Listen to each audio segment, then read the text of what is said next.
जय हिंद दोस्तों, अनुभूति आईसीएस में आपका स्वागत है। आशा करता हूँ आप सब लोग अच्छे होंगे। इसके पहले हम लोगों ने modern Indian history Khan sir की नोट से एवं प्राचीन भारत का इतिहास पढ़ा था। आज की क्लास में हम लोग देखेंगे मध्य प्रदेश का इतिहास, संस्कृति एवं साहित्य, जो कि एमपीपीएससी यूनिट 2 में है। असिस्टेंट प्रोफेसर के पार्ट ए में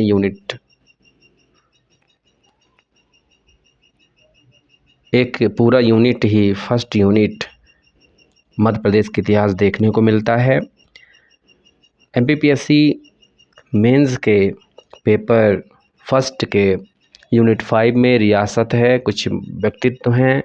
यूनिट 2 में प्रमुख राजवंश है, तो ये भी देखेंगे।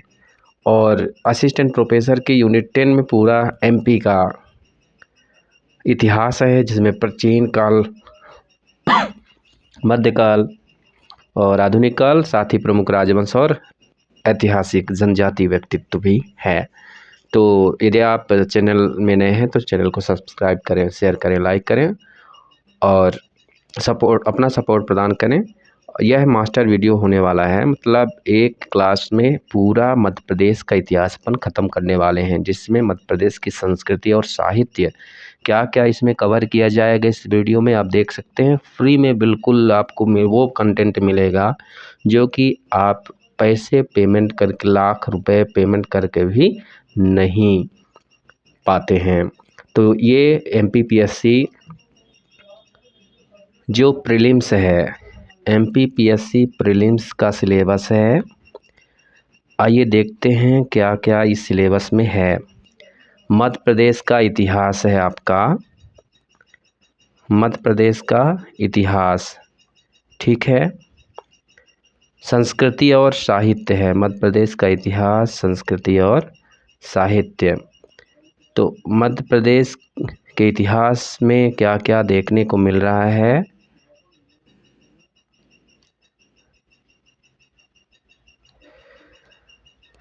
मध्य प्रदेश के इतिहास की महत्वपूर्ण घटनाएं इसमें देखेंगे, और प्रमुख राजवंश भी प्रीलिम्स में भी दिया है, ना केवल मेंस में है बल्कि प्रीलिम्स में भी मध्य प्रदेश के प्रमुख राजवंश दिया गया है। अर्थात आपको मध्य प्रदेश के प्रमुख राजवंश पढ़ना ही होगा।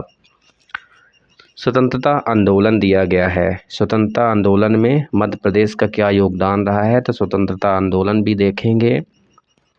फिर मध्य प्रदेश की प्रमुख कला कौन कौन सी हैं, मध्य प्रदेश में स्थापत्य कला से भी क्वेश्चन पूछे जाएंगे।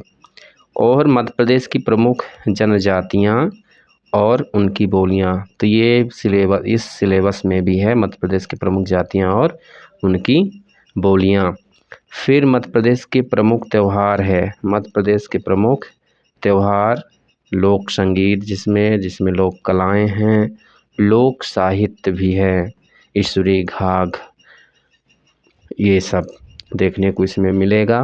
फिर मध्य प्रदेश के प्रमुख साहित्यकार और उनकी कृतियां क्या है, यहाँ से भी क्वेश्चन पूछे जाएंगे, साहित्यकार और कृतियों से, तो इनको आपको रटना होगा।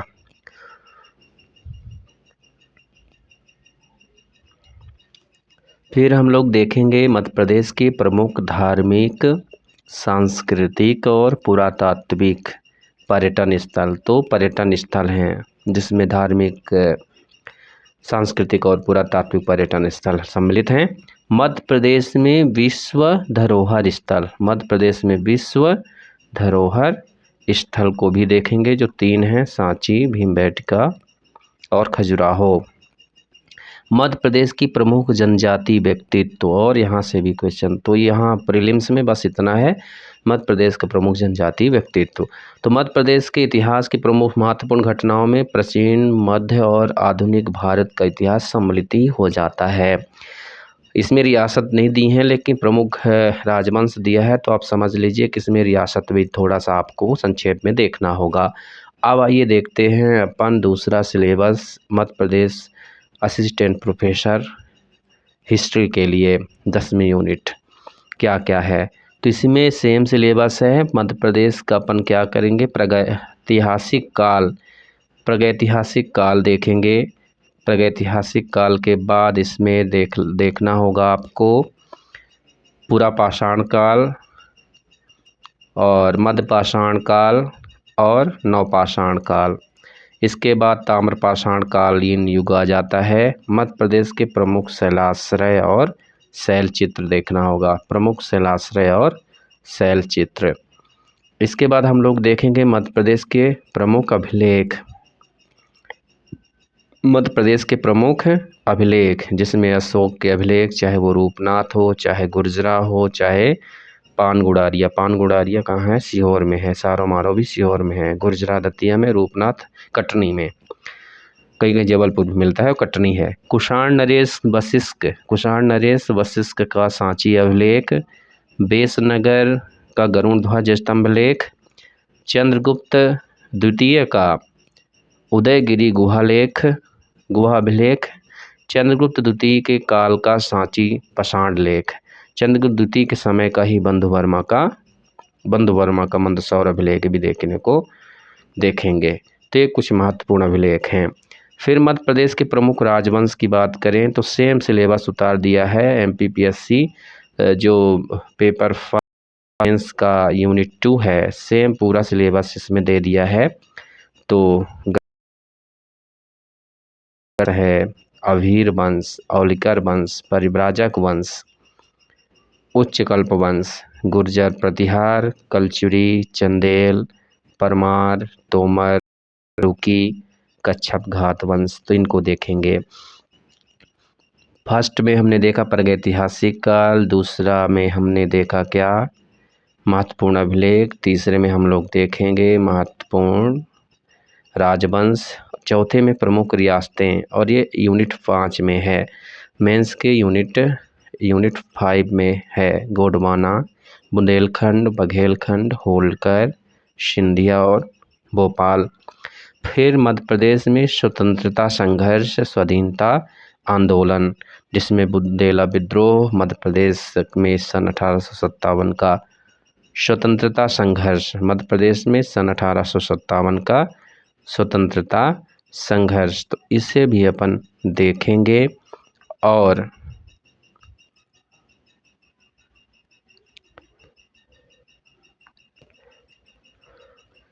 ठीक है, स्वतंत्रता संघर्ष में संग्राम और स्वदेशी आंदोलन, असहयोग आंदोलन, सविनय अवज्ञा आंदोलन में मध्य प्रदेश की क्या भूमिका रही थी, झंडा सत्याग्रह, जंगल सत्याग्रह जो हुए हैं और इनकी विभिन्न घटनाएं, मध्य प्रदेश का पुनर्गठन इसमें इंक्लूड है। इसके बाद ये जो 5वीं यूनिट में सम्मिलित है मध्य प्रदेश के जनजाति नायकों का इतिहास, संघर्ष, उनका योगदान। तो जिसमें अपन शंकर शाह देखेंगे, शंकर शाह, रघुनाथ शाह, भीमाजी नायक, खाज्या नायक, टाट्या भील, गंजन सिंह कोरकू, बादल भोई, पेमा फाल्या। मध्य प्रदेश के प्रमुख स्थल, ऐतिहासिक स्थल भी इसमें सम्मिलित किए गए हैं। मध्य प्रदेश के प्रमुख ऐतिहासिक स्थल जिसमें सांची के स्तूप है, विभिन्न मंदिर हैं और महल हैं, किले हैं, गुफाएं हैं, और फिर इसमें भीमबेटका हो गया, आदमगढ़ आदि हो गया, और पवित्र नगर आदि को इसमें कवर किया जाएगा। इसके बाद मतलब ये मास्टर क्लास होगी मध्य प्रदेश का, यहाँ के अलावा आपको कहीं नहीं जाना पड़ेगा। फिर सेम यही सिलेबस देख सकते हैं आप, पार्ट ए में भी है, विभिन्न एग्जाम्स जो होंगे 50 क्वेश्चन पैटर्न वाले, तो 50 क्वेश्चन पैटर्न वाले सभी एग्जाम्स में जो पार्ट ए का यूनिट 1 है, मध्य प्रदेश का इतिहास है सिलेबस में। तो इसमें क्या क्या है? मध्य प्रदेश का प्राचीन इतिहास, जिसमें प्रागैतिहासिक काल, ऐतिहासिक काल और ऐतिहासिक काल पढ़ेंगे, और मध्य प्रदेश का मध्यकालीन इतिहास है, फिर आधुनिक इतिहास है। मध्य प्रदेश में स्वतंत्रता आंदोलन, सेम सिलेबस है, यहाँ पर संक्षेप में दिया है और असिस्टेंट प्रोफेसर में थोड़ा सा डिटेल कर दिया था। मध्य प्रदेश का जनजातीय इतिहास और जनजातीय साहित्य इसमें दे दिया है।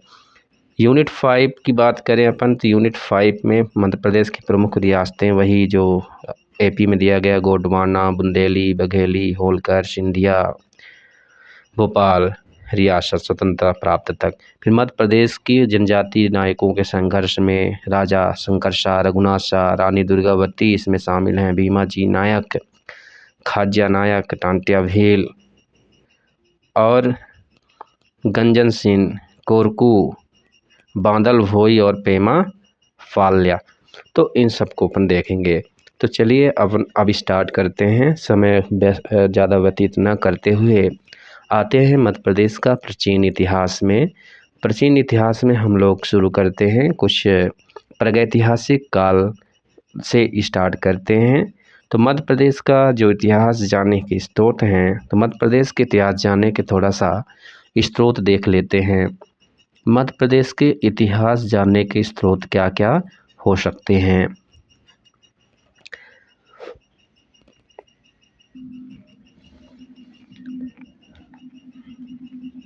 तो मध्य प्रदेश के इतिहास जानने के स्रोत में 3 तरीके से आप देख सकते हैं। पहला पुरातात्विक स्रोत,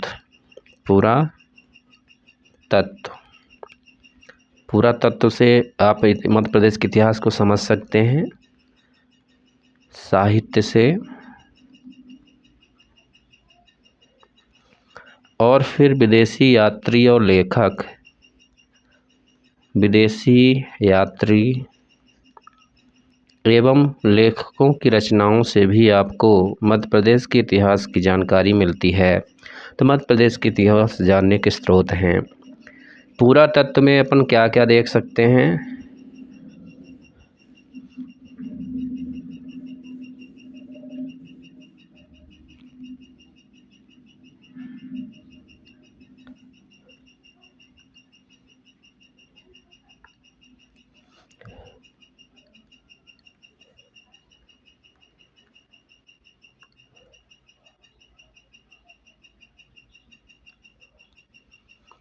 पुरातत्व में प्रागैतिहासिक अवशेष,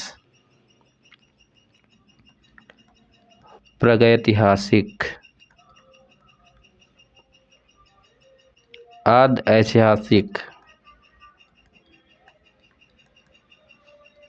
आद्य ऐतिहासिक पुरावशेष,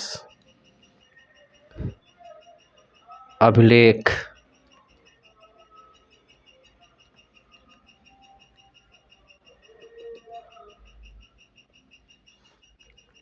सिक्के।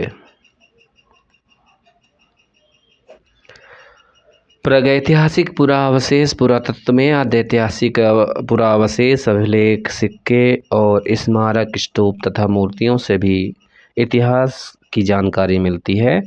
स्मारकों से, स्तूप से, स्मारक से, स्तूप से,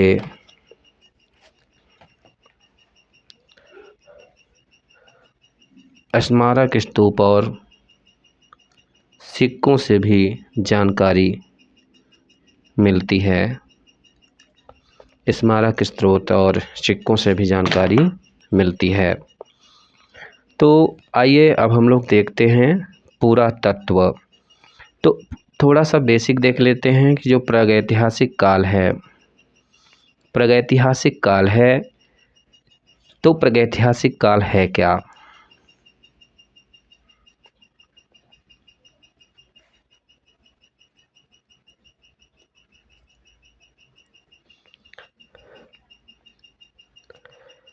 प्रागैतिहासिक काल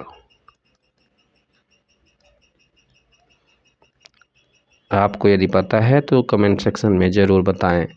प्रागैतिहासिक काल का तात्पर्य है कि ऐसा मानव सभ्यता के विकास का ऐसा काल जिसमें मानव की घटनाओं का कोई लिखित विवरण उद्धृत नहीं किया गया है। तो संक्षेप में हम देख सकते हैं कि जो प्रागैतिहासिक काल है जिसमें मानव घटनाओं का कोई लिखित, मानव घटनाओं का, मानव घटनाओं का कोई लिखित, मानव घटनाओं का कोई लिखित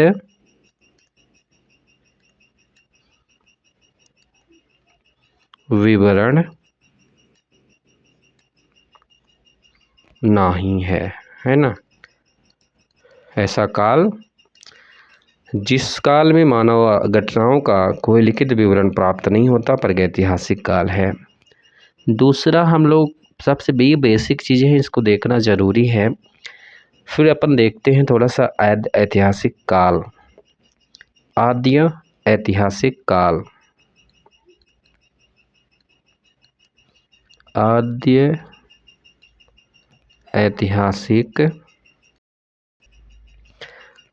ऐतिहासिक काल का तात्पर्य है कि लिखा तो गया था लेकिन पढ़ा नहीं जा सका। उसे माने लिख सकते हैं संक्षेप में कि इस समय पर लेखन कला का प्रचलन था। लेखन कला का प्रचलन था लेकिन इसे पढ़ा नहीं जा सका।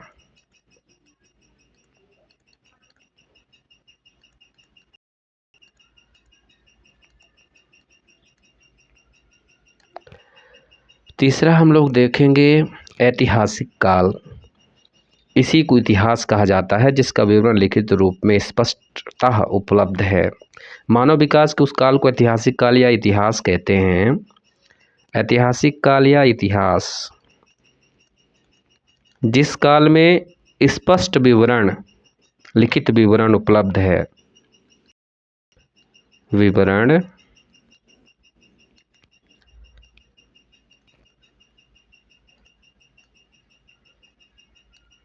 लिखित रूप में उपलब्ध है। विवरण लिखित रूप में उपलब्ध है और स्पष्ट है भाई, पढ़ा भी जा सका है, सारी चीज़ें हैं।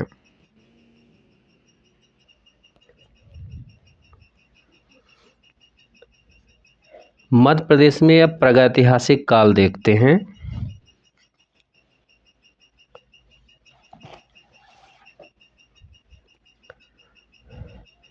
तो हम लोग सबसे पहले देखेंगे प्रागैतिहासिक काल।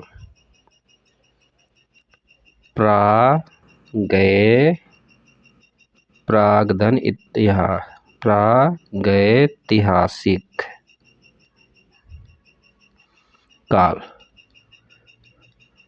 तो मध्य प्रदेश में जो प्रागैतिहासिक काल है, तो प्रागैतिहासिक काल को ही पाषाण काल कहा जाता है। पाषाण काल। तो हम लोग सबसे पहले मध्य प्रदेश में पाषाण काल की क्या स्थिति थी, पाषाण काल देखते हैं।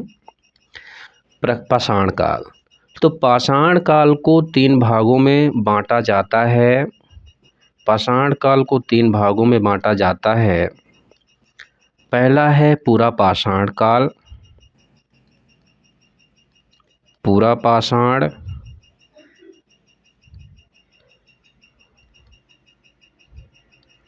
फिर मध्य पाषाण काल। फिर आता है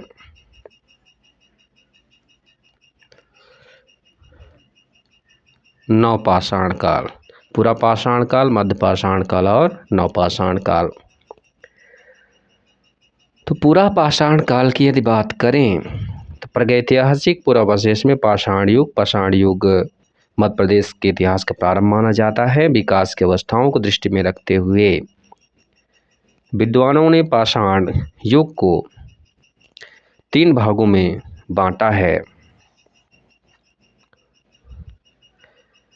पूरा पाषाण काल, मध्य पाषाण काल और नवपाषाण काल। और फिर पूरा पाषाण काल को भी 3 भागों में बांटा गया है। पहला है निम्न पूरा पाषाण काल।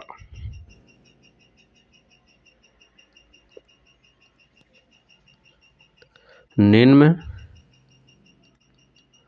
पूरा पाषाण काल। निम्न के बाद मध्य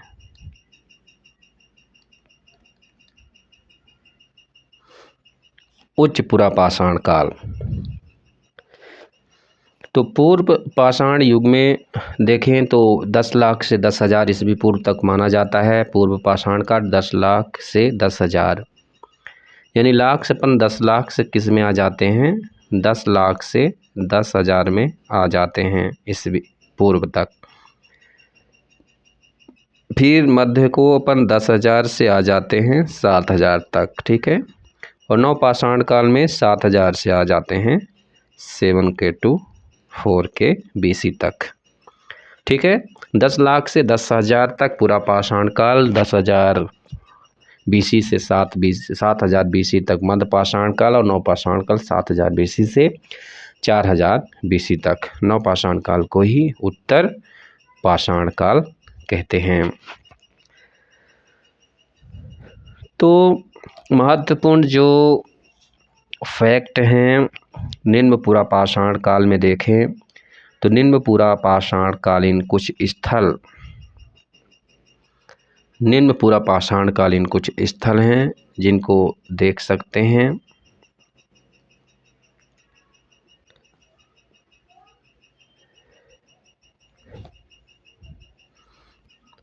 कुछ नदी घाटियां हैं, नदी घाटी को अपन देख लेते हैं, जिसमें नर्मदा, सोन, घाटी लगाते जाइएगा आप, चंबल, नर्मदा, सोन, चंबल नदी घाटी, बेतवा भी है, बेतवा, सुनार, सोन, सुनार, चंबल और बेतवा नदी घाटी, इन घाटियों में भी पाए गए हैं पूर्व पाषाण युगीन स्थल हैं ये निम्न पूरा पाषाण काल। फिर इसमें अपन देख सकते हैं आदमगढ़, आदमगढ़, जाबरा, आदमगढ़, जाबरा, पचमढ़ी, ये कुछ महत्वपूर्ण है, इनको जरूर देख लेना है। पचमढ़ी, तो ये प्रमुख स्थल हैं।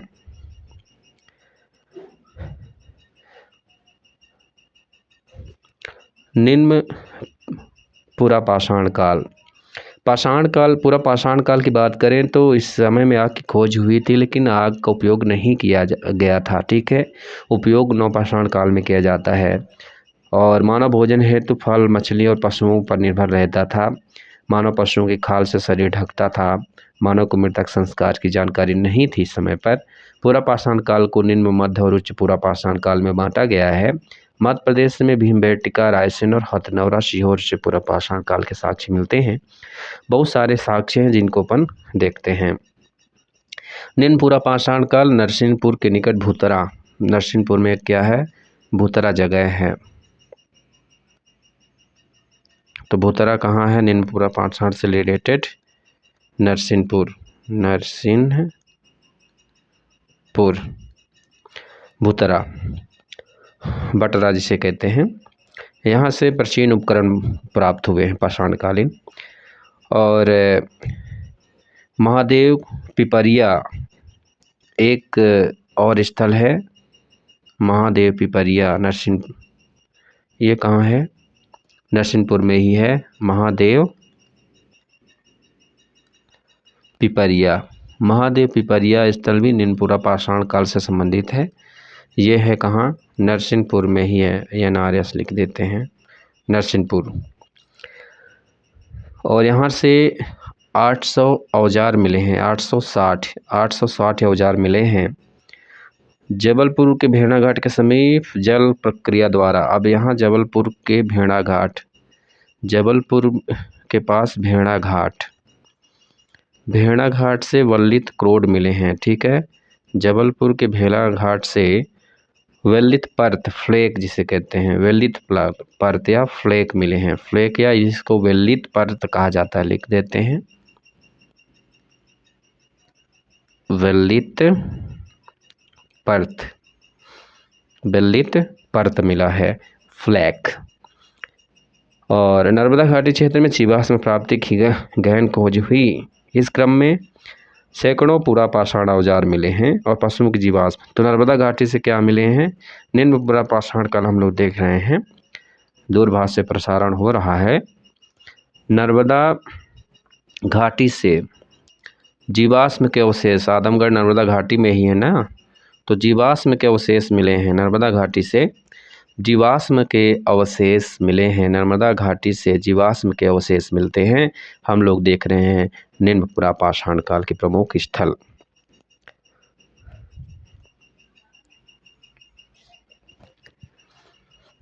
नर्मदा घाटी पाषाणकालीन मानव सभ्यता के विकास की मुख्य भूमि रही है। ठीक है, नर्मदा घाटी को थोड़ा सा आप विशेष रूप से ध्यान देंगे। अभी हम लोग जो स्थल देख रहे हैं सभी नर्मदा घाटी के तहत आते हैं। तो नर्मदा घाटी के अंतर्गत एक नेतन खेड़ी स्थल है। मानव जीवाश्म के अंश बाई उर्वास्त और प्रगंडिका के टुकड़े मिले हैं। नेतन खेड़ी अंदर से क्वेश्चन पूछते इसलिए ना लगे कि बहुत लंबा खींच रहा हूँ, बहुत लंबा नहीं खींच रहा हूँ। अभी क्वेश्चन आया था, बहुत ही गहराई से आया था। तो नेतन खेड़ी स्थल कहाँ है? नर्मदा घाटी में। यहाँ से क्या मिली? प्रगंडिका मिली, उर्वास्त यानी प्रगंडिका भी मिली है, मानव अवशेष की प्रगंडिका और उर्वास्त, है ना। बरमान घाट कहाँ है? नरसिंहपुर में ही है बरमान घाट। बरमान घाट भी एक निम्न पुरापाषाण कालीन स्थल है, यह भी नरसिंहपुर में है। और हरदा के मध्य, अमरकंटक से हरदा के मध्य का क्षेत्र। जबलपुर भेड़ा घाट से स्तनधारी पशुओं की जीवाश्म। भेड़ा घाट से क्या मिला है? भेड़ा घाट से मिला है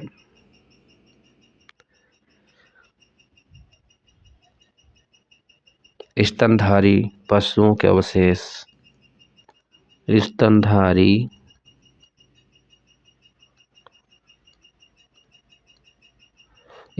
पशु के अवशेष कहाँ से मिले हैं? भेड़ा घाट से, माने जीवाश्म में।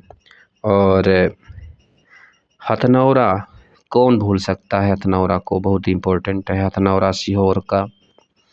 यहाँ से नर्मदा मानव प्राप्त हुआ है। हथनौरा कहाँ है?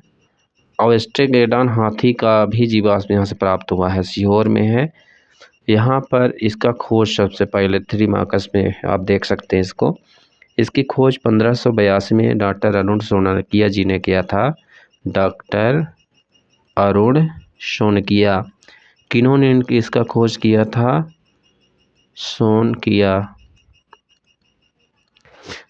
डॉक्टर अरुण शोनकिया ने खोज किया।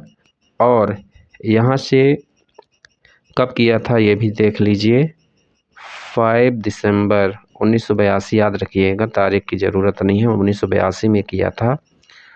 और यहाँ से मिलता क्या है? होमोनिड मानव कपाल का साक्ष्य मिला है, मानव का प्राचीनतम कंकाल।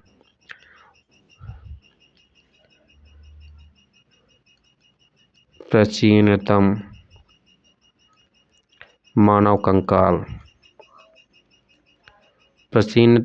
कंकाल के अवशेष यहाँ से मिलते हैं। कैसा मानव था? होमो इरेक्टस, जो कि होमो इरेक्टस मानव था। इसीलिए इसको नर्मदा मानव की संज्ञा दी जाती है। नर्मदा मानव की संज्ञा दी जाती है, नर्मदा मैन। डॉक्टर अरुण शोनकिया ने 1982 में 30 वर्षीय युवती का अवशेष, यह 30 वर्षीय, तो ये क्या है? नर्मदा मानव 30 वर्षीय युवती है, ये 30 वर्ष की युवती का अवशेष है। ठीक है। और मानव जीवाश्म तथा पशु जीवाश्म के सर्वप्रथम साक्ष्य भारत में हथनौरा से मिले थे।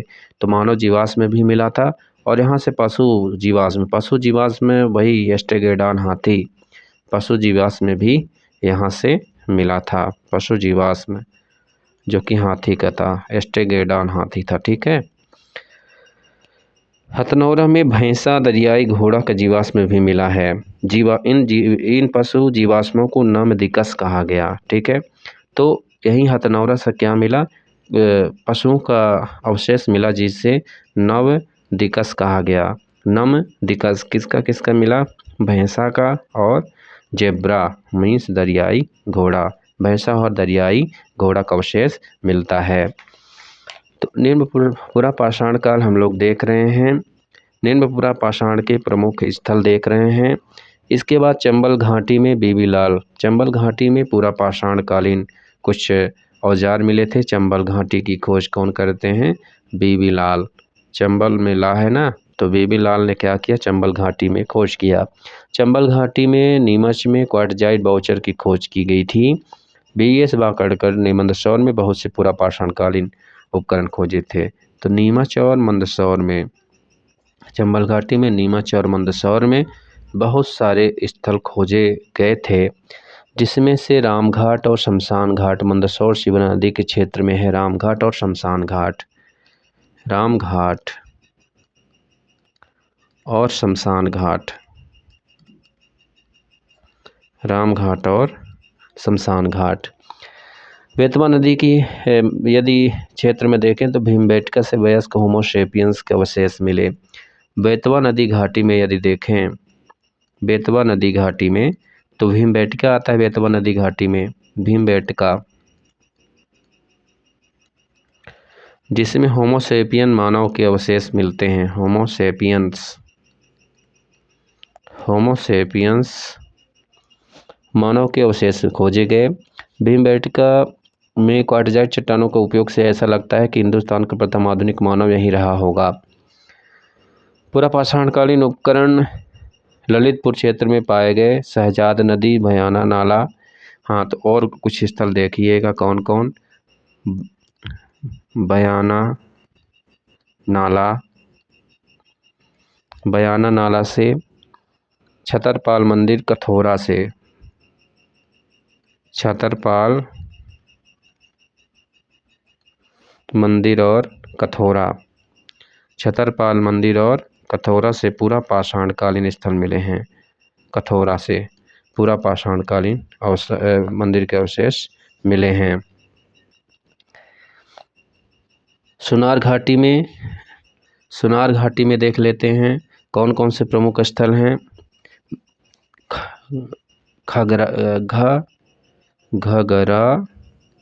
घगरा है, हरट, ये नरसिंहपुर में है। हरट और मरियादो, मरियादो ये नरसिंहपुर में है। ठीक है, नरसिंहपुर में सुनार के 4 महत्वपूर्ण स्थल हैं। घगरा, हरट, नरसिंहगढ़। ये नरसिंहगढ़, इसको थोड़ा सा देखिएगा।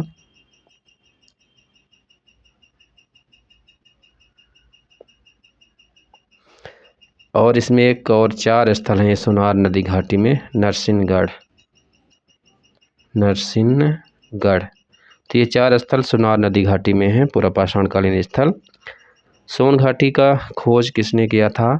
सोन घाटी की खोज निसार अहमद ने किया था। सोन घाटी की खोज निसार अहमद करते हैं। और सोन घाटी में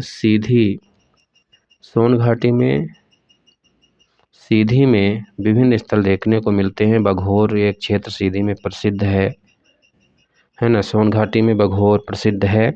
कुंझुन, नगझर खुर्द, पटपरा और सोहावल, इसको आप देख सकते हैं। सोन घाटी में पाषाणकालीन कुंझुन से जंगली और कृत्रिम चावल के औजार मिले हैं। ग्वालियर को बीबीलाल ने उपकरणों की खोज की थी। गुना मध्य पाषाणकालीन उपकरण, पूर्व पाषाणकालीन उपकरण पाए गए। BS वाकड़कर और VK तिवारी द्वारा पूरा पाषाणकालीन उपकरण वाले बहुत से स्थल खोजे गए थे। GR शर्मा, अब यदि पूछा जाए कि GR शर्मा रीवा, सतना और सीधी में किसने उत्खनन किया था, तो GR शर्मा रीवा, सीधी और सतना में उत्खनन किए थे। रीवा, सीधी और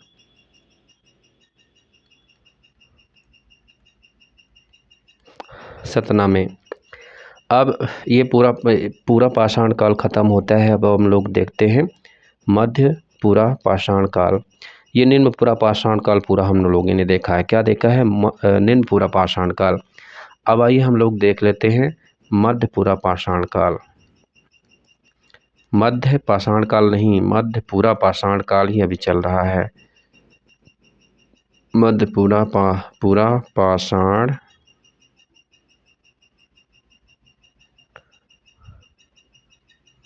मध्यपूरा पाषाण काल। ठीक है, मध्यपूरा पाषाण काल की यदि बात करें 10,000 7,000 BC तक आपने देख लिया था। मानव ने इस समय क्वार्टजाइट पत्थर के स्थान पर पहले क्वार्टजाइट पत्थर का उपयोग करते थे, लेकिन अब मानव उपकरण बनाने के लिए किसका उपयोग करने लगे? जेस्पर, चर्ट और ब्लडस्टोन का। पत्थरों का टाइप क्या था? जेस्पर। बाकी यदि आप अच्छे से इसको देखना चाहते हैं डिटेल इंडिया लेवल का, तो मैं ऑलरेडी वीडियो अपलोड कर चुका हूँ प्रागैतिहासिक काल का इंडिया का कांस्य की नोट से, तो उसको आप देख सकते हैं, तो बहुत अच्छे से आप समझ जाएंगे ये पत्थर वगैरह जो भी हैं। यहाँ MP फोकस कर रहा हूँ। तो जेस्पर चर्ट और ब्लडस्टोन पत्थर का इस समय में उपयोग किया जाने लगा था। ठीक है, और मानव ने शिकार के साथ साथ, अब पहले क्या था, शिकार पर पूरी तरह से डिपेंड था निम्नपूरा पाषाण काल में। अब शिकार के साथ साथ मध्यपूरा पाषाण काल में पशुपालन भी किया जाने लगा, मतलब पशुपालन भी किया जाने लगा। मध्यपूरा पाषाण काल में और मध्यपूरा पाषाण काल, पूर्व पाषाण काल तथा उत्तर पाषाण काल के मध्य एक संक्रांति काल था जिसके औजार लघु रूपता लिए थे। मध्यपूरा पाषाण काल में क्या हुआ, एक ये संक्रांति काल था। पिपरिया में इस काल के उपकरण खोजे गए और बेतवा नदी घाटी में गोंची नामक स्थान पर रामेश्वर सिंह द्वारा 203 मध्यपूरा पाषाणकालीन उपकरण एकत्रित किए गए।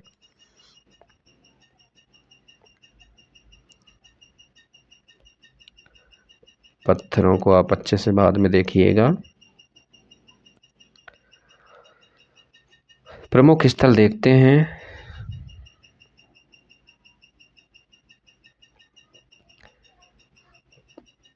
स्थल पहला है पिपरिया। पिपरिया के साथ साथ बेतवा नदी घाटी में एक गोंची स्थल है, पिपरिया गोंची।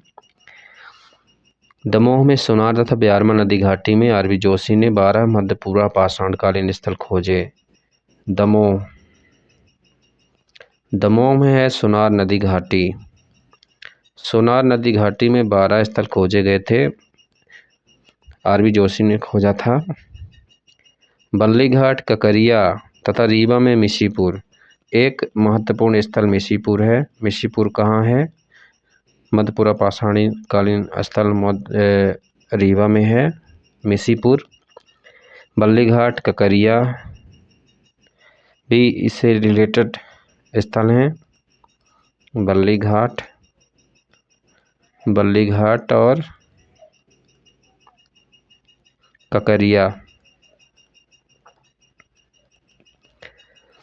सोन घाटी में देखें तो उच्च सोन घाटी में 45 स्थलों से 485 उपकरण खोजे गए थे।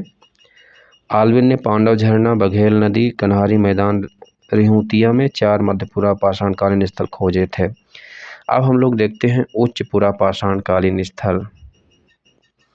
उच्च पूरा पाषाणकालीन स्थल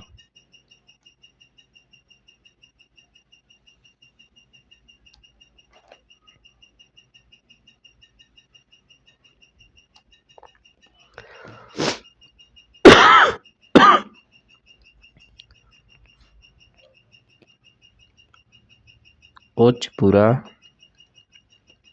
पाषाण काल।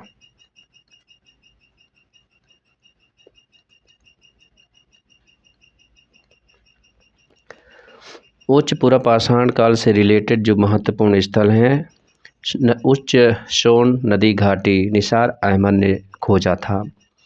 तो उच्च पूरा पाषाण अंतर्गत आता है सोन नदी घाटी,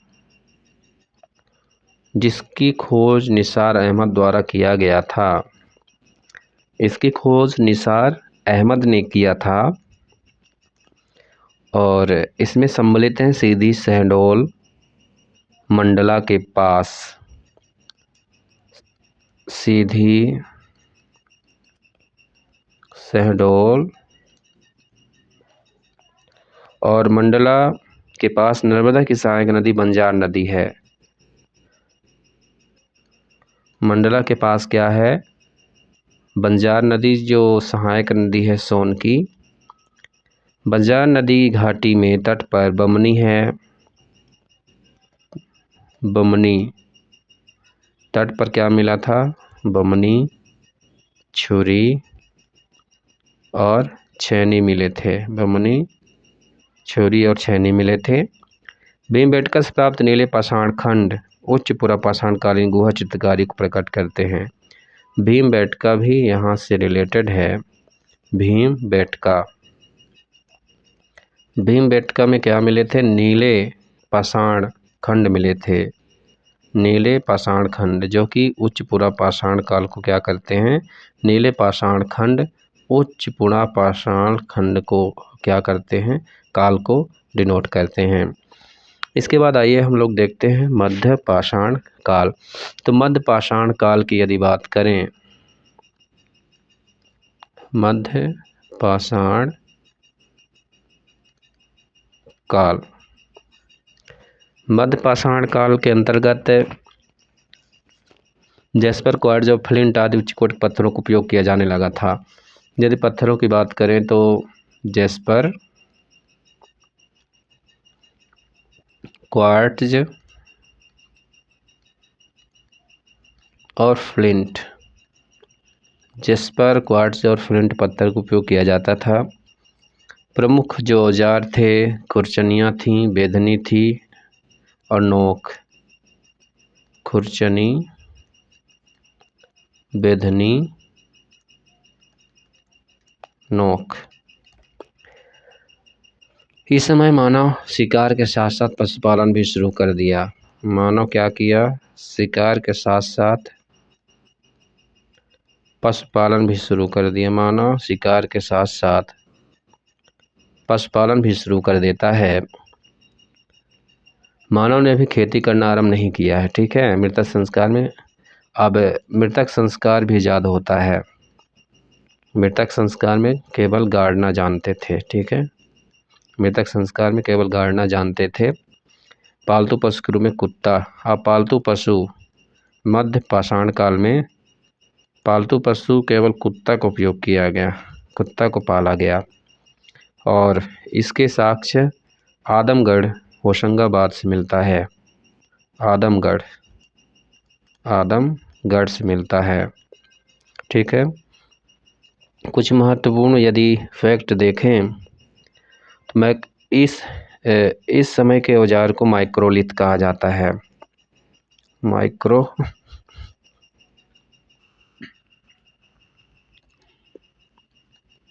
माइक्रोलिथ।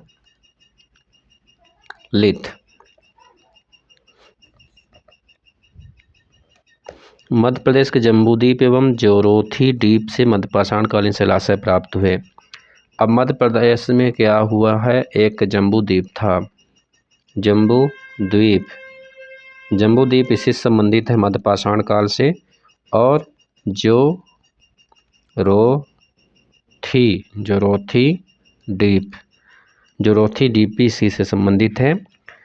बीबी मिश्रा ने भीमबेटका रायसेन में इस युग के ब्लेड अवयवों के विकास को अनुरेखित किया है। भीमबेटका शिलाश्रयों तथा गुफाओं से मध्य पाषाण काल के उपकरण प्राप्त होते हैं।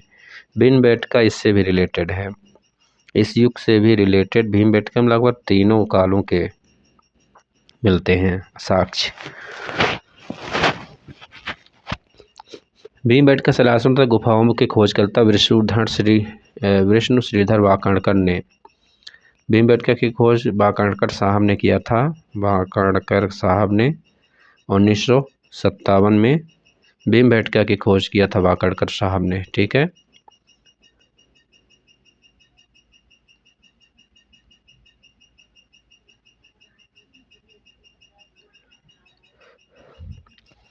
भीमबेटका के चित्रों में 16 रंगों का प्रयोग किया गया है।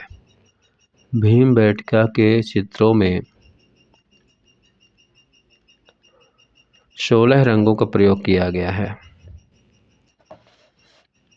मध्य प्रदेश में जबलपुर के समीप बड़ा शिमला नामक पहाड़ी है जहाँ से विभिन्न हथियार, और एक महत्वपूर्ण स्थल है मध्यपाषाण कालीन बड़ा शिमला। और ये बड़ा शिमला है कहाँ? बड़ा शिमला मध्य प्रदेश के जबलपुर में है। आदमगढ़ शैलाश्रय,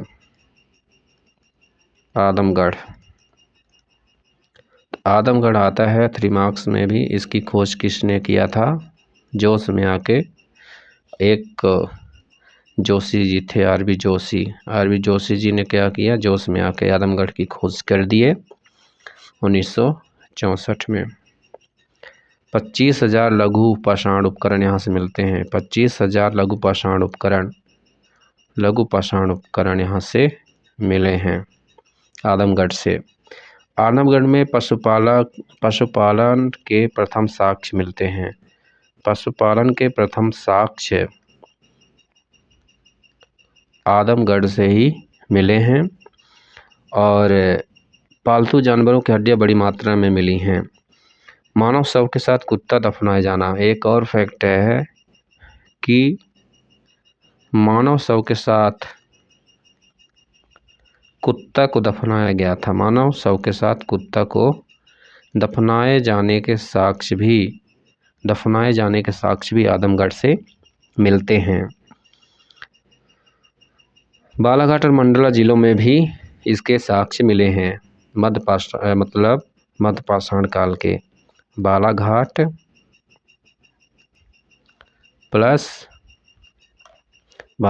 प्लस मंडला में भी इसके साक्ष्य मिले हैं। इसके बाद हम लोग देखते हैं उत्तर पाषाण काल या नवपाषाण काल। तो नेक्स्ट हम लोग देखने वाले हैं उत्तर पाषाण काल या नवपाषाण काल। उत्तर पाषाण काल क्लियर विजिबल नहीं है, अब विजिबल होगा। उत्तर पाषाण काल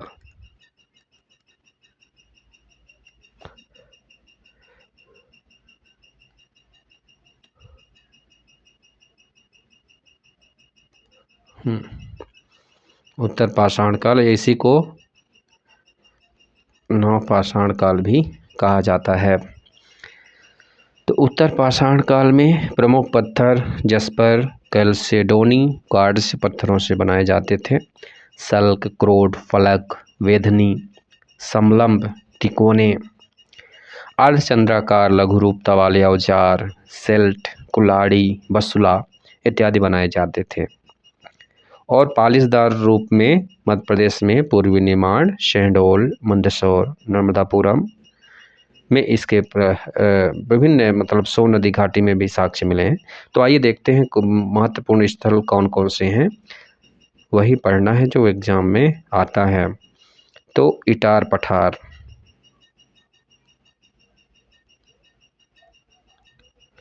इटार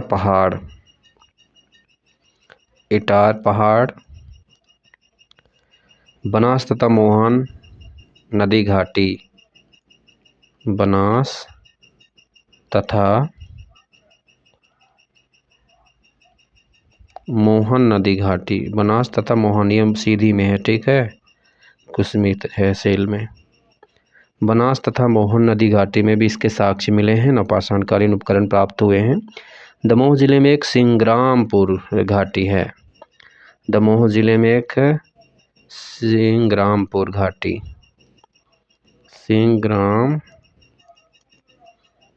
घाटी। तो दमोह की सिंग्रामपुर घाटी में भी इसके साक्ष्य मिले हैं। और 1866 में नवपाषाण कालीन अवशेष मिले थे यहाँ सिंग्रामपुर घाटी में। 1866 में आदमगढ़ नर्मदापुरम से युग की सीप से बनी वस्तुएं मिली हैं। आदमगढ़ में क्या मिली हैं? आदमगढ़ में सीप से बनी वस्तुएं मिली हैं, और जो कि लगभग 5500 BC की हैं। 5500 BC की हैं।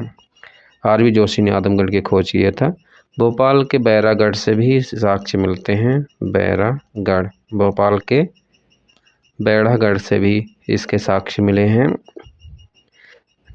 नवपाषाणकालीन उपकरण प्राप्त हुए हैं। भोपाल में भी और देख लेते हैं। भोपाल में है मनुआ भान टेकरी। भोपाल में क्या है? मनुआ भान। भोपाल में है मनुआ भान टेकरी। मनुआ भान टेकरी के साथ साथ ही यहाँ नेवारी गुफा है। नेवारी गुफा, मनुआ भान टेकरी, नेवारी गुफा, श्यामला हिल्स, मुख्यमंत्री आवास इसी हिल पर है, श्यामला हिल्स में अनेक शैलाश्रय प्राप्त हुए, जहाँ खांचेदार क्रोर तथा लघु पाषाण उपकरण प्राप्त हुए हैं। जबलपुर में भी महत्वपूर्ण साक्ष्य नवपाषाणकालीन उपकरण के मिले हैं। भेड़ाघाट,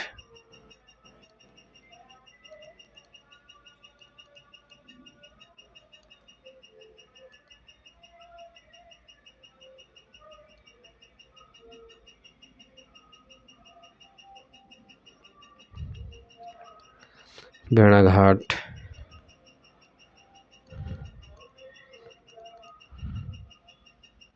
तिलवारा घाट, भेड़ाघाट, तिलवाड़ा घाट और लमेटा घाट।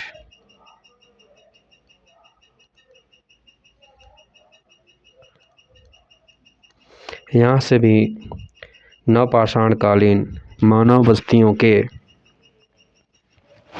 साक्ष्य प्राप्त हुए हैं।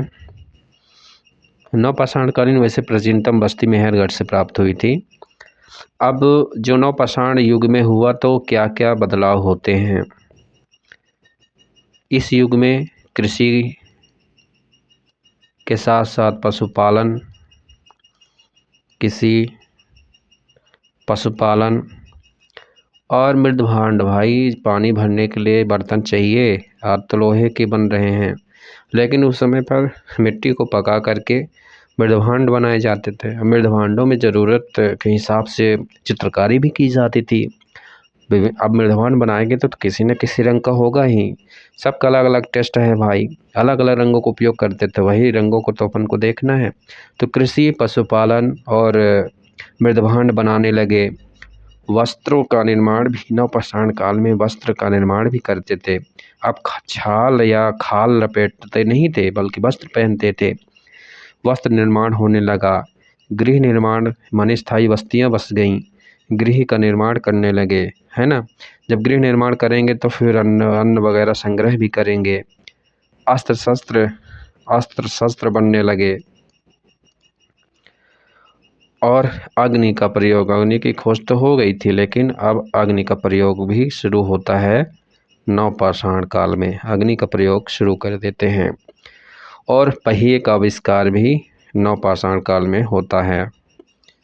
पहिए का आविष्कार भी नवपाषाण काल में होता है।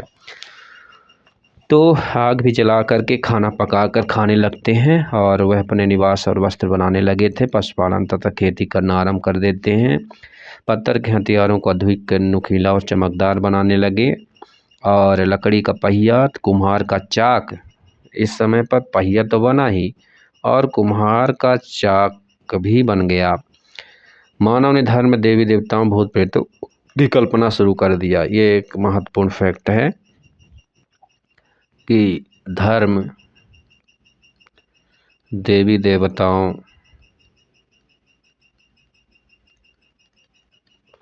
एवं भूत प्रेतों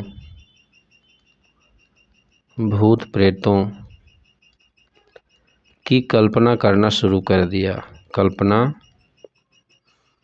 कल्पना करना शुरू कर देता है। नवपाषाण काल का रूपांतरण आगे चलकर के ताम्रपाषाण काल और महापाषाण काल। अब फिर बाद में क्या होता है, जो नवपाषाण काल होता है वह ताम्रपाषाण एवं महापाषाण काल में रूपांतरित हो जाता है। महापाषाण काल में रूपांतरित हो जाता है।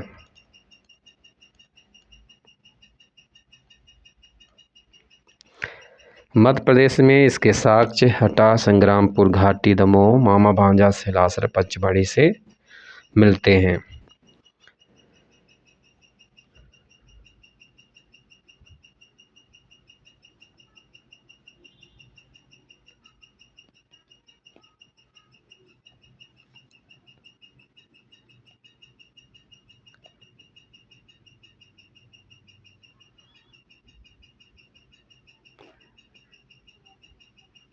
मामा भांजा सैलासर से कृषि के साक्ष्य मिले हैं।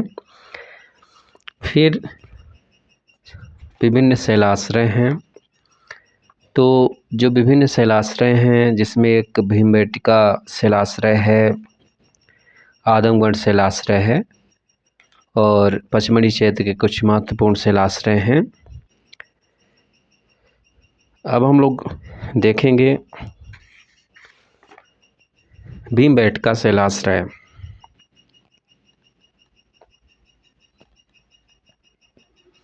भीमबेटका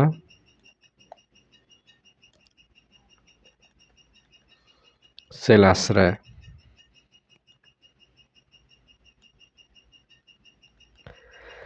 भीमबेटका शैलाश्रय की खोज सबसे पहले तो ऐसे डब्ल्यू किन्सेड ने 1888 में खोजा था, लेकिन उन्होंने कह दिया कि बहुत बिच्छों का केंद्र है, सही नॉलेज नहीं हुआ। BSR वाकणकर साहब खोजे इसको, और वाकणकर साहब कहते हैं कि भीमबेटका में जो चित्र हरे रंग में बने हुए हैं वे शैल चित्रों के सबसे पुराने प्रमाण हैं और संभवतः उत्तर पूर्व पाषाण काल के हैं। वयस्क होमो सेपियंस भीमबेटका में, इसके वयस्क होमो सेपियंस के अवशेष खोजे गए थे। भीमबेटका में उत्तर पूर्व पाषाण काल और मध्य पाषाण काल में जंगली जानवरों शिकार करने और भोजन संग्रह करने के दृश्य की प्रधानता है। संक्रमण काल, नवपाषाण और ताम्रपाषाण काल में पालतू पशुओं और खेतीबाड़ी के चित्र भी बनाए गए हैं। तो भीमबेटका में क्या क्या बना है आप देख सकते हैं। भीमबेटका में आपका चित्र मिलता है, वयस्क होमो सेपियंस का भी मिलता है। हरे रंग के सबसे ज़्यादा शैल चित्रों का उपयोग किया गया, जो दर्शाता है कि उत्तर पूर्व पाषाण काल का है ये। उत्तर पूर्व पाषाण काल, मध्य पाषाण काल में जंगली जानवर, तो जानवर हैं, जंगली जानवरों के चित्र हैं। किसके किससे चित्र हैं थोड़ा डिटेल देख लीजिए। जंगली जानवरों के चित्र हैं, शिकार के चित्र हैं इसमें भीमबेटका में। चलिए भाई भीमबेटका का अपन विचरण कराते हैं। जंगली जानवर के चित्र देख रहे हैं सामने, शिकार के करने के चित्र हैं और भोजन संग्रह करने के चित्र भी, दृश्य भी इसमें प्रधानता है। और इसमें नवपाषाण काल और ताम्रपाषाण काल का जो संक्रमण काल था उससे, उसके समय में जो पालतू पशु हैं, खेतीबाड़ी का चित्र है। पालतू पशु का भी इसमें चित्र देखने को आपको मिलेगा, खेतीबाड़ी का भी चित्र देखने को मिलेगा। खेतीबाड़ी का भी चित्र भीमबेटका के शैलाश्रय में देखने को मिलता है। गुप्त काल के 5वीं सदी तक ऐतिहासिक चरण में यहाँ पर कुछ तलवार और भालों के साथ घोड़ों और हाथियों पर सवार योद्धाओं के चित्र भी अंकित किए गए हैं। गुप्त काल से रिलेटेड भी यहाँ पर चित्र अंकित किए गए हैं, घोड़ों और हाथियों को भाला वगैरह लेके। गुप्त काल के चित्र भी 5वीं सदी तक के चित्र भी अंकित हैं। और भीमबेटका में 16 रंगों का प्रयोग किया गया है। 16 रंगों में से कुछ महत्वपूर्ण रंग तो होंगे, जिसमें सफ़ेद और लाल प्रमुख हैं। सफ़ेद और लाल रंग प्रमुख हैं, सफ़ेद और लाल रंग प्रमुख हैं। और भीमबेटका के शैल चित्रों में जानवरों का दृश्य का वर्चस्व है, मतलब जानवरों का दृश्य सर्वाधिक है ना, दृश्य सर्वाधिक हैं। और जिसमें हाथी, गेंडा, जंगली भैंसा, यहाँ तक कि उम्मीद करिए कि लगभग नॉर्मल तो सभी होंगे, हाथी, गेंडा वगैरह, लेकिन चीता भी है इसमें। और बाघ, सुअर, नीलगाय, हिरण तो आप सोच ही सकते हैं, लेकिन चीता आप ना सोच पाएंगे। और हो सकता है कि भैंसा भी ना सोचें, तो भैंसा को हम सोचवा देंगे। चीता और भैंसा लगभग 29 प्रजातियों के चित्र हैं, 29 प्रजातियों के, ठीक है। और प्रागैतिहासिक काल में सबसे पसंदीदा रंग लाल हुआ करता था। प्रागैतिहासिक काल में सबसे पसंदीदा रंग लाल होता था, गेरू से प्राप्त करते थे। और दूसरा प्रमुख रंग कौन था? सफ़ेद था। दूसरा प्रमुख रंग सफ़ेद का प्रयोग करते थे, चूना पत्थर वगैरह से बना लेते थे। भीमबेटका के पास लाखा जुआर में मछली के चित्रों की प्रमुखता है। एक लाखा जुआर है, लाखा जुआर में मछली के चित्रों की प्रधानता है लाखा जुआर में। किसकी प्रधानता है, किसके चित्रों की? मछली के चित्रों की प्रधानता है। प्रागैतिहासिक कला में पक्षियों और पेड़ पौधों का चित्र नहीं मिला है। पक्षी तो किसका चित्र नहीं है? पक्षी और पेड़ पौधे, पक्षी और पेड़ पौधों का चित्र बिल्कुल नहीं है, नदारद है ना। तो इसको आप देख लीजिएगा। और भीमबेटका से प्राप्त जो औजार हैं पीलापन लिए क्वार्टजाइट के बने हैं। औजार पीलापन लिए क्वार्टजाइट के। नीले पाषाण खंड उच्च पुरा पाषाणकालीन गुहा चित्रकारी को डिनोट करते हैं। और इसी समय पर एक ऑडिटोरियम मतलब कला तथा कर्मकांड संबंधी गतिविधियों का एक नाटकीय साक्ष्य मिलता है, जिसे क्या कहा जाता है? कला एवं कर्मकांड का नाटकीय साक्ष्य, जिसे ऑडिटोरियम केव कहते हैं। सभा कक्ष गुफा, जिसमें कला और कर्मकांड का एक विचित्र साक्ष्य है, ये नाटकीय साक्ष्य है। यह निचले मध्यपुरा पाषाण काल का है। भीमबेटका से मानव अंत्येष्टि के साक्ष्य तथा गणपति। अब एक चीज और यहाँ से मिलता है, मानव अंत्येष्टि एवं गणपति का प्राचीनतम चित्र। गणपति का प्राचीनतम चित्र, गणपति मतलब गणेश का। फिर आदमगढ़ शैलाश्रय देखते हैं।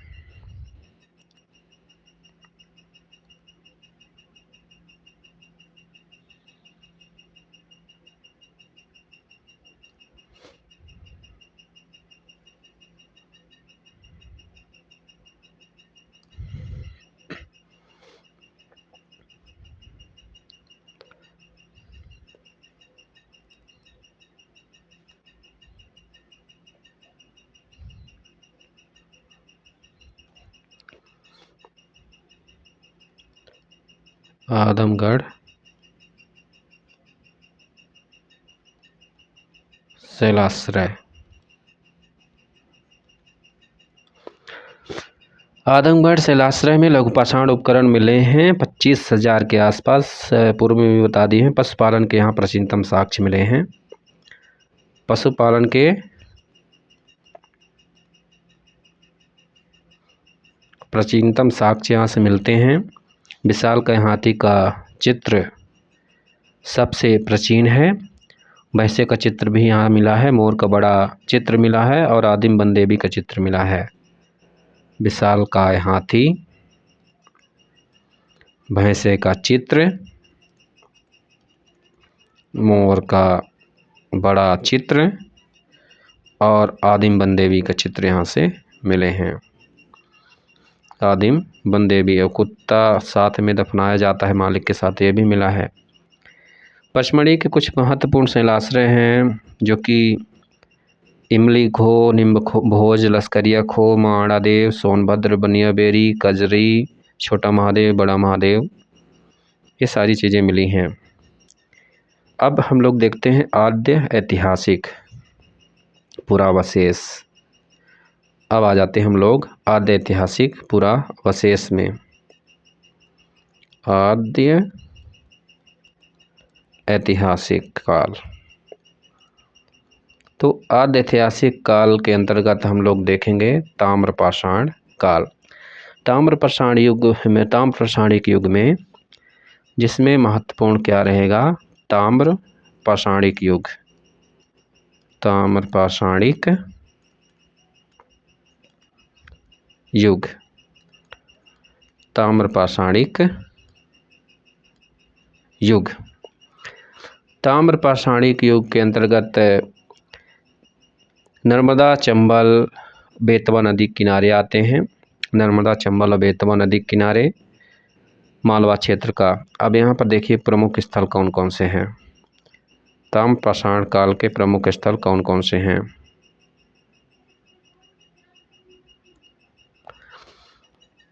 नदी घाटी यदि देखें, नर्मदा नदी घाटी, नर्मदा चंबल, नर्मदा चंबल, बेतवा, नर्मदा चंबल और बेतवा। और यदि स्थल में देखें तो मालवा क्षेत्र में प्रमुख स्थल हैं आवरा, आवरा का जाबरा, आवरा, डांगावाला जो कि उज्जैन में है, डांगवाला, आवरा, डांगवाला, कायथा, ये सब ताम्रपाषाणिक स्थल हैं। ठीक है, कायथा, यहाँ से क्वेश्चन सीधे पूछे निम्नलिखित में से कौन सा ताम्रपाषाणिक स्थल नहीं है?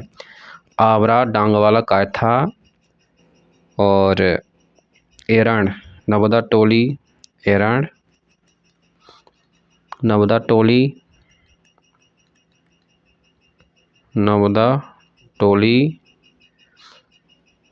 नवदा टोली के साथ साथ एक बहुत महत्वपूर्ण स्थल है एरण और बेसनगर। ये सब ताम्रपाषाण कालीन बस्तियां हैं, एरण और बेसनगर, एरण और बेसनगर, ये सभी ताम्रपाषाण कालीन बस्तियां हैं। वाकाणकर महोदय ने चंबल, शिवना, रेतम, छोटी काली सिंध, पार्वती, बेतवा तथा गंभीरा नदी क्षेत्रों में कई खोजें किया और इन्होंने 52 स्थल खोजा था ताम्रपाषाण कालीन। ठीक है, ताम्रपाषाण युगीन सभ्यता संबंधित मृदभांड, लघु पाषाण औजार आदि सामग्री प्राप्त हुई। मृदभांड, ताम्रपाषाण काल में क्या क्या प्राप्त हुए? मृदभांड भी प्राप्त हुए और लघु पाषाण औजार भी प्राप्त होते हैं। लघु पाषाण औजार, लघु पाषाण औजार भी प्राप्त होते इस समय में। कुछ महत्वपूर्ण आदि ऐतिहासिक कालीन जो बस्तियां थीं, तो जिसमें नवदा टोली,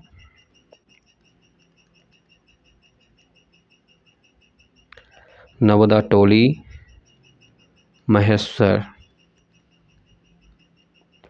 नवदा टोली और महेश्वर 1660 BC से 1440 BC तक। एरण, एरण के जो अवशेष प्राप्त होते हैं 2000 BC से 700 BC तक के प्राप्त होते हैं। एरण के बाद बेसनगर, बेसनगर 1100 से 900 BC तक। बेसनगर के जो साक्ष्य प्राप्त होते हैं 1100 से 900 BC तक। कायथा, जो कायथा है, कायथा के अवशेष 2000 से 1380 BC तक। 2000 BC से 1380 BC तक के यहाँ साक्ष्य प्राप्त होते हैं। ताम्रपाषाण सभ्यता के चिन्ह के रूप में मध्य प्रदेश के जबलपुर और बालाघाट में कैम्ब्रिज विश्वविद्यालय 1932 के एक दल ने बालाघाट के डोंगरिया जिले से क्रमशः जबलपुर और डोंगरिया से, तो जबलपुर में खोजा गया, क्या खोजा गया? 424 तांबे के उपकरण, 424 तांबे के उपकरण कॉपर के। ठीक है, और बालाघाट के डोंगरिया, बालाघाट में क्या है? डोंगरिया नामक स्थल है। बालाघाट का डोंगरिया नामक स्थल, यहाँ चांदी के 102 उपकरण, चांदी के मतलब जी के चांदी के उपकरण खोजे गए। तो इनको आप अच्छे से ध्यान रखिएगा। डोंगरिया बालाघाट में है, ताम्रपाषाण कालीन स्थल है। डॉक्टर एच डी सांकलिया ने नर्मदा घाटी के महेश्वर और नवदा टोली में, और डॉक्टर BS बांकड़कर ने नागदा व कायथा में ताम्रपाषाण कालीन उपकरण खोजे। अब यहाँ पर देखना ये है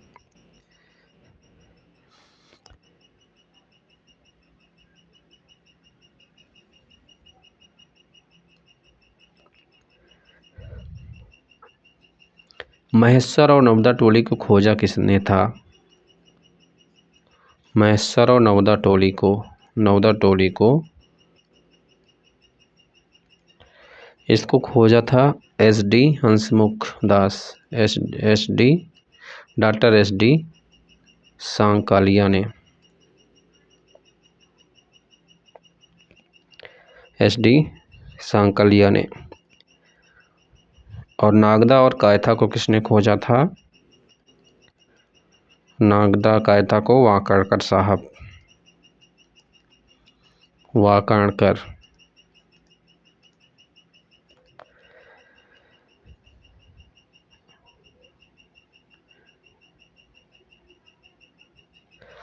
इस ताम्रपाषाण कालीन में अब मानव सभ्यता आदिम नहीं रह गई थी।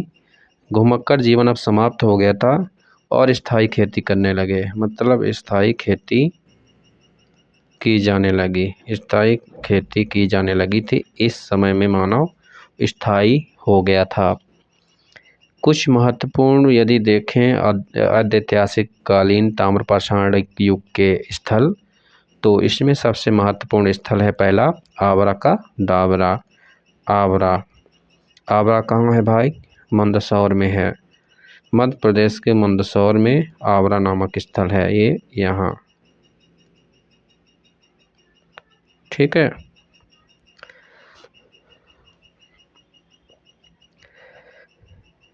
मंदसौर जिले के चंदवासा में ताम्रपाषाणी के स्थल है पहला। दूसरा,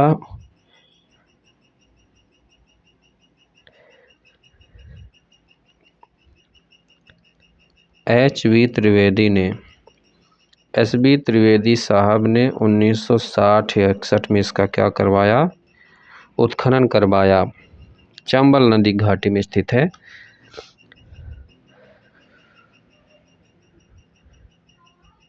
मिले क्या यहाँ, क्या क्या मिले?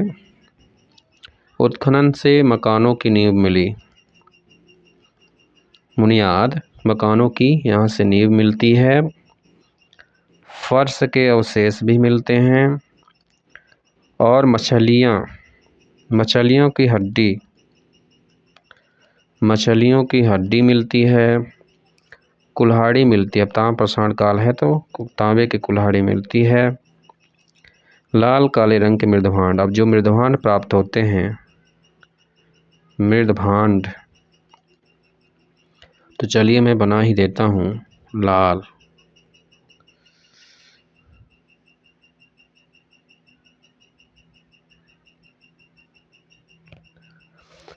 लाल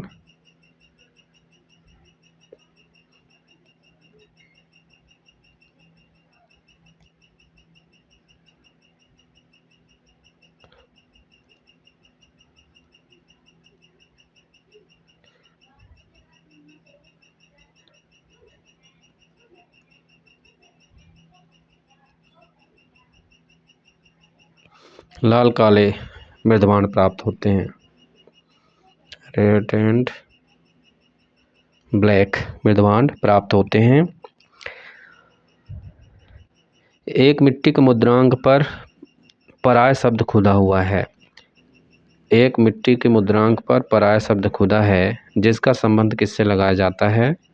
जिसका संबंध अपरा से लगाया जाता है, जिसका संबंध अपरा से लगाया जाता है। प्राचीन नाम अपरा, पराय का। ताम्र माने अपरा नाम था इसका, आवरा का, मंदसौर का।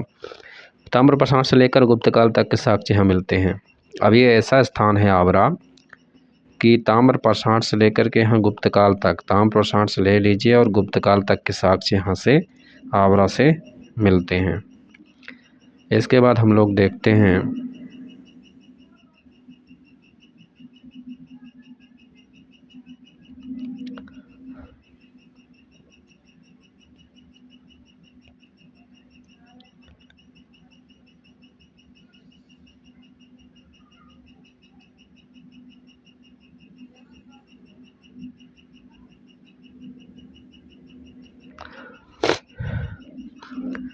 पचमढ़ी के क्षेत्र डांगवाला।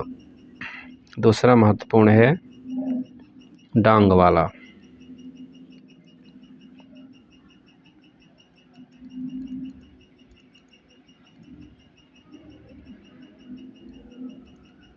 डांग वाला।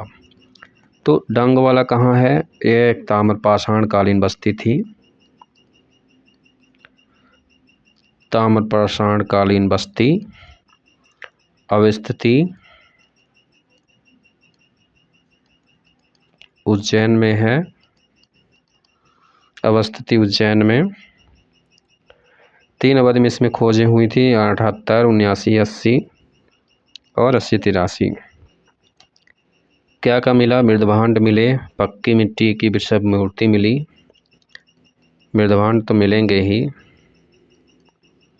मृदभांड, पक्की मिट्टी की वृषभ मूर्ति मिली। तस्तरियाँ और हिरण, तस्तरियाँ और हिरण, सांभर और बैल की हड्डी। सबसे जो महत्वपूर्ण है वो अनाज के अवशेष मिले। ताम्रपाषाण कालीन बस्ती है तो निश्चित रूप से अनाज खेती की जाने लगी तो अनाज के अवशेष मिले। यहाँ यज्ञशाला, हवन सामग्री और क्या क्या मिला? यज्ञशाला,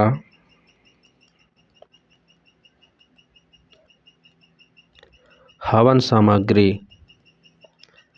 यहाँ यज्ञशाला, हवन सामग्री, ब्राह्मी लिपि। यज्ञशाला, हवन सामग्री, ब्राह्मी लिपि की मुद्रा। ब्राह्मी लिपि की मुद्रा मिली। गुप्तकालीन मुद्रा और मूर्ति भी मिली हैं। गुप्तकालीन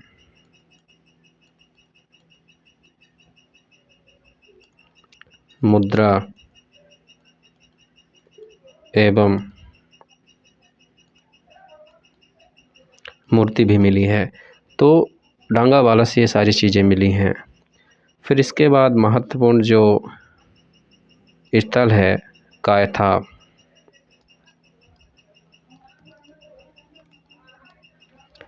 कायथा, इसका प्राचीन नाम कापित्य था। कायथा का प्राचीन नाम क्या था? कापित्य था। काली सिंध नदी पर स्थित है। उज्जैन में ही, यह उज्जैन में ही काली सिंध नदी के तट पर है। काली सिंध नदी के तट पर स्थित है। ताम्रयुगीन स्थल है। तीसरा फैक्ट लिख सकते हैं, ताम्रयुगीन स्थल है। ताम्रयुगीन स्थल है। इसकी खोज किसने किया था?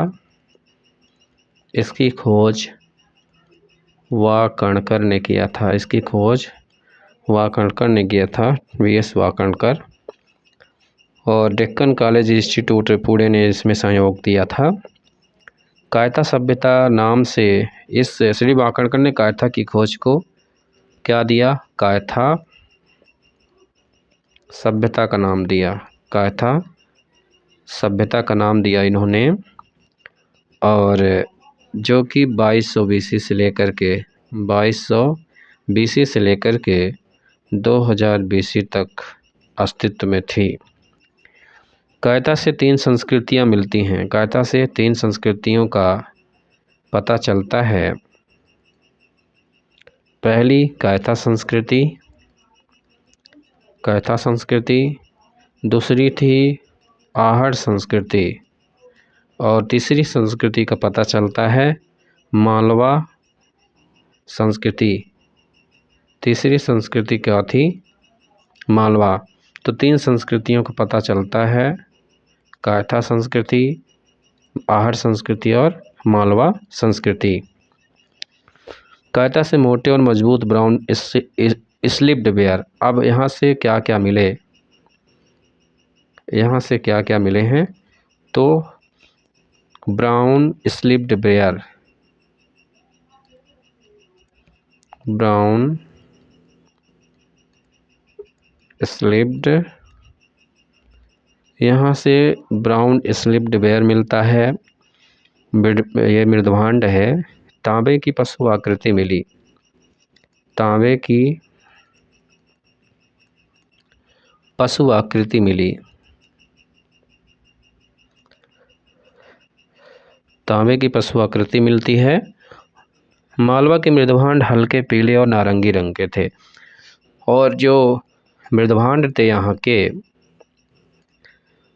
पीले रंग के थे, हल्का पीला प्लस नारंगी, हल्के पीले एवं नारंगी रंग के थे, जिसे काले और गहरे भूरे रंग से चित्रकारी।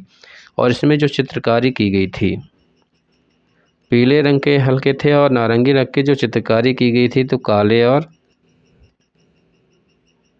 गहरे भूरे रंग से, काले और गहरे भूरे डार्क ब्लू ब्राउन रंग से चित्रकारी की गई थी। कायता के लोग ताम्र तकनीक में दक्ष थे। और यहाँ के लोग क्या थे?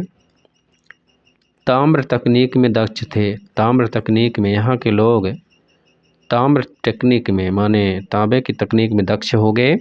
ढलवा कुल्हाड़ियाँ, छेनी का टूटा हिस्सा और तांबे के 28 चूड़ियाँ मिली। 2 घड़ों से प्राप्त हुई। अन्य 2 घड़ों से 175 मनकों वाला अगेट का हार। और क्या मिला? अगेट का हार, जिसमें 175 मनके थे और एक कार्नेलियन हार मिला। कार्नेलियन हार, जिसमें 160 मनके थे। कायथा में और क्या मिला? कायथा में मिला पालतू पशु। पालतू पशु का साक्ष्य मिला। कछुओं तथा घोड़ों की हड्डियां मिली। कछुओं प्लस घोड़ों की हड्डियां।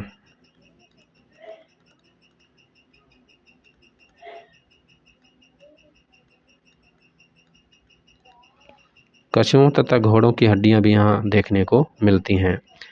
इसके बाद एक महत्वपूर्ण और स्थलपन देखते हैं।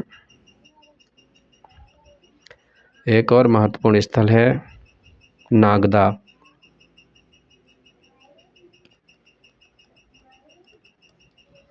नागदा भी कहाँ स्थित है? उज्जैन में।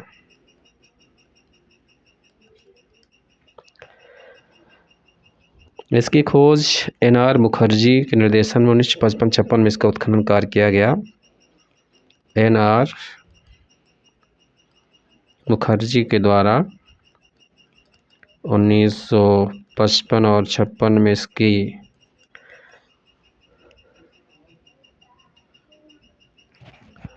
उत्खनन किया जाता है।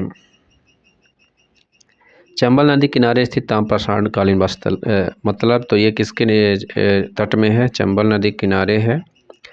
बाकी ताम्रपाषाण कालीन बस्ती है, आपको पता ही है।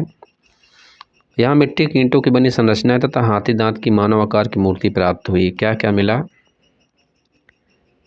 मिट्टी की ईंटों की बनी संरचनाएं, ईंटों की बनी संरचनाएं मिली।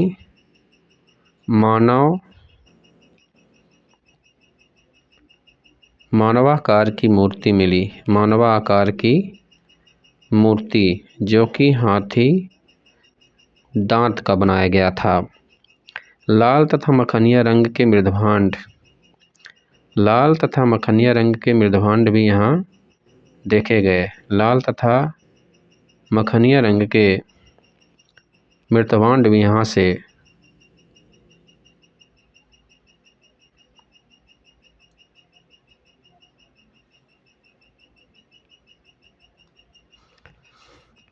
देखे गए, जिसकी बाहरी भाग पर काले रंग से चित्रकारी। इसके बाद हम लोग देखते हैं प्रमुख जो स्थल है नवदा टोली।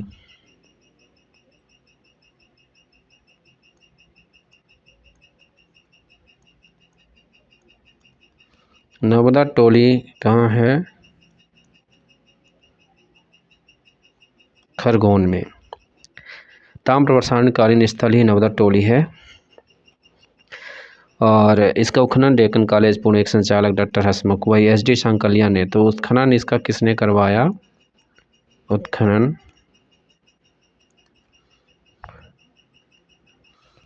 SD सांकलिया इसका उत्खनन कौन करवाते हैं? SD सांकलिया करवाते हैं 1952-53 और फिर 56-57 में। महेश्वर के नज़दीक नर्मदा तट पर स्थित है। यह नर्मदा तट पर है, महेश्वर के नज़दीक है। नर्मदा टोली भारतीय उपमहाद्वीप का सबसे विस्तृत उत्खनित ताम्र पाषाणिक है, और कह सकते हैं कि भारतीय उपमहाद्वीप का ये सबसे विस्तृत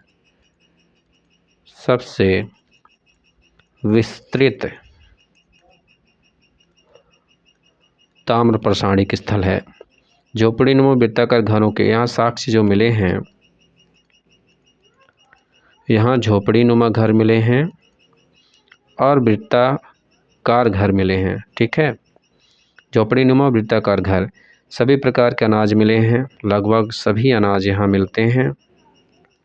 सभी प्रकार के नर्मदा टोली में अनाज मिले, चाहे वो गेहूँ, चावल, तीसी, चना, मूंग, मसूर, जौ, आंवला, बेर, खेसारी दाल भी यहाँ मिली है। खेसारी को याद रखिएगा। नर्मदा टोली में एक टोटीदार पात्र के ऊपर लहराते हुए बालों वाले पुरुष का आकृति बनी है। तो टोटीदार पात्र मिला यहाँ पर, एक टोटीदार पात्र, लहराते बाल वाला एक यहाँ पर पुरुष मिला, पुरुष की आकृति मिलती है लहराते बाल वाला, जिसे आदिम रुद्र, तो इस पुरुष का नाम क्या दिया गया? आदिम रुद्र। इन पुरुष का नाम आदिम रुद्र कहा गया। तांबे और पत्थरों के औजार भी मिले, तांबे और पत्थरों के औजार मिलते हैं। भंडारण हेतु यहाँ पर क्या यूज किया जाता था? ये महत्वपूर्ण है। भंडारण हेतु मर्तबान का उपयोग किया जाता था। भंडारण हेतु क्या करते थे ये लोग? मर्तबान का उपयोग करते थे। मर्तबान में दाईं ओर स्त्री की आकृति, बाईं ओर मगरमच्छ, गिरगिट की आकृति और पीछे एक मंदिर नुमा आकृति। मंदिर नुमा यहाँ आकृति भी मिलती है, मंदिर नुमा यहाँ से आकृति भी मिली है मर्तबान से। इसके बाद महत्वपूर्ण स्थल हम लोग देख लेते हैं क्या? एरण। महत्वपूर्ण स्थल क्या देख लेते हैं? एरण। महत्वपूर्ण स्थल एरण। एरण कहाँ है? है सागर में। एरण है सागर में, और प्राचीन नाम इसका एरिकीर्ण था। इसका प्राचीन नाम क्या था? एरिकीर्ण। थोड़ा डिफरेंस है। एरण, एरिकीर्ण। ताम्र पाषाण कालीन स्थल लिख देते हैं, कि जब पता है अभी फिर बाद में नहीं पता रहेगा। ताम्र पाषाण कालीन स्थल, ताम्र पाषाण कालीन स्थल है। सागर विश्वविद्यालय के प्रोफेसर कृष्णदत्त वाजपेयी ने, सागर विश्वविद्यालय के प्रोफेसर थे, प्रोफेसर साहब कृष्णदत्त वाजपेयी, उत्खनन करवाए थे। कृष्णदत्त अटल बिहारी वाजपेयी के रिश्तेदार नहीं थे, ये मन में आपको डाउट नहीं होना चाहिए। 1960-61 में इन्होंने क्या करवाया था? उत्खनन करवाया था एरण का। कृष्णदत्त वाजपेयी। और आधुनिक एरण बीना, ये जो आधुनिक एरण है बीना नदी के तट पर है। बीना नदी को पहले क्या कहा जाता था? बेंडा कहा जाता था। बीना नदी को पहले बेंडा कहा जाता है, उसके दक्षिणी तट पर है। बीना नदी के दक्षिणी तट पर है। ठीक है, और ऐसे बहती है वैसे बीना। 2000 ईस्वी पूर्व से 700 BC तक की सभ्यता ताम्रयुगीन थी। यहाँ पर 2000 BC से 700 BC तक की जो सभ्यता थी ताम्रयुगीन मानी जाती है। अब मिले क्या हैं? साक्ष्य क्या क्या मिलते हैं ये देख लेते हैं। यहाँ साक्ष्य मिलते हैं काले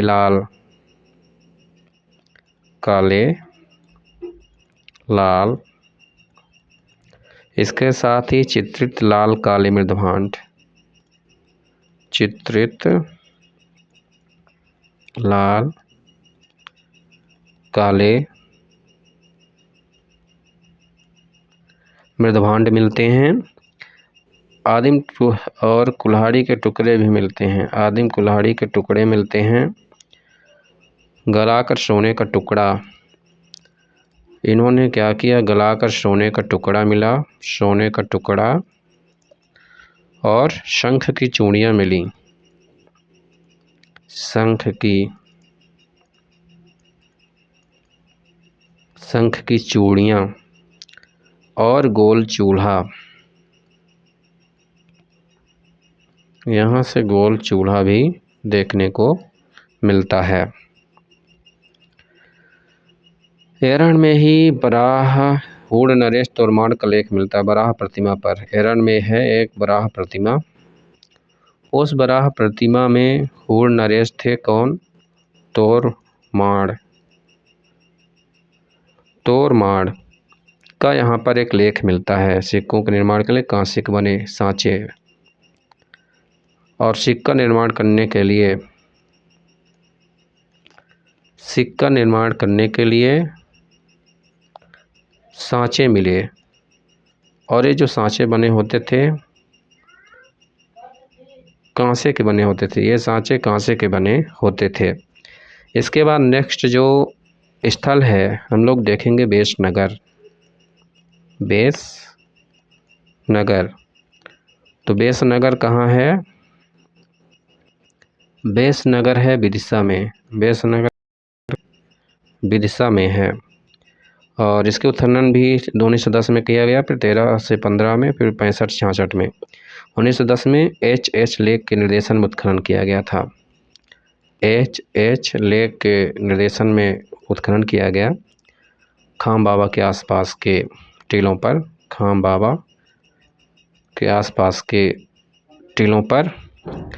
और वैज्ञानिक ढंग से 1913-14 में D.R. भंडारकर ने किया था, फिर 1963-64 में M.D. खरे।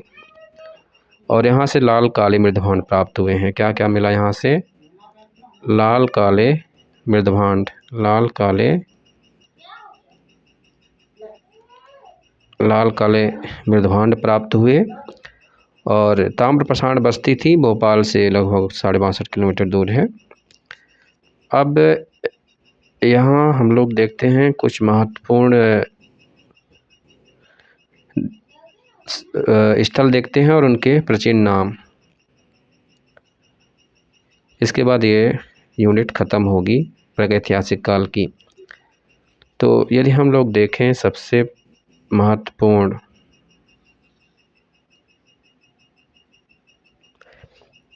ग्वालियर। ग्वालियर को पहले क्या कहा जाता था, ग्वालियर को वत्स कहा जाता था। शिवपुरी को क्या कहा जाता था, शिवपुरी को पुराना नाम, ये इधर लिख रहे अपन, पुराना नाम, ये नया नाम, ठीक है। शिवपुरी को क्या कहा जाता था, अनलपुर। शिवपुरी को अनलपुर कहा जाता था। दमोह को तुंडीकेर कहा जाता था, दमोह को तुंडीकर या तुंडीकेर कहा जाता था। सागर को स्वभोग नगर, समुद्रगुप्त का स्वभोग नगर, सागर को स्वभोग नगर कहा जाता था, सागर को स्वभोग नगर। जबलपुर को त्रिपुरी कहा जाता था, जबलपुर को पुराने समय में प्राचीन नाम इसका त्रिपुरी था। छिंदवाड़ा को नीलकंठ, छिंदवाड़ा को क्या कहा जाता था, नीलकंठ, छिंदवाड़ा को नीलकंठ कहा जाता था। विदिशा के बहुत नाम थे, विदिशा के कौन कौन से नाम थे आपको पता ही होगा। दसार्ण इसे कहा जाता था, इसी को बेसनगर कहते हैं, बेसनगर, और इसी को भेलसा भी कहा जाता है। विदिशा को दसार्ण, भेलसा और बेसनगर। निमाड़, महेश्वर, महिष्मती को अनूप कहा जाता था। निमाड़ को क्या कहा जाता था उस समय पर, अनूप, अनूप देश। उज्जैन को क्या कहा जाता था, अवंती। मंदसौर का पुराना नाम क्या था, मंदसौर का पुराना नाम दसपुर था। और एरण को एरिकीर्ण कहा जाता था। एरन को क्या कहा जाता था? एरिकीर्ण किर्ण कहा जाता था। और बिलपंख को मतलब रतलाम को क्या कहा जाता था? बिलपंख।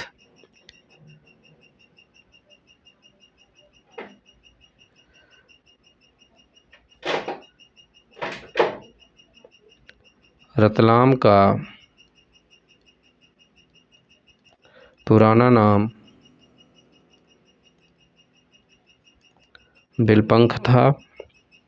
और वेदिसनगर या विदिशा को आकर कहा जाता था। विदिशा को आकर कहा जाता था। तो ये महत्वपूर्ण शहर थे, प्राचीन नगर और उनके वर्तमान नाम थे। इसके बाद हम लोग देखेंगे सेकंड टॉपिक, अभिलेख, सिक्के, मुद्राएं तथा स्मारक स्तूप और मूर्तियाँ। स्मारक स्तूप और मूर्तियाँ, तो यहाँ से क्वेश्चन बहुत सारे आते हैं। तो थोड़ी सी 5 मिनट का रेस्ट लेते हैं, इसके बाद शुरू करेंगे।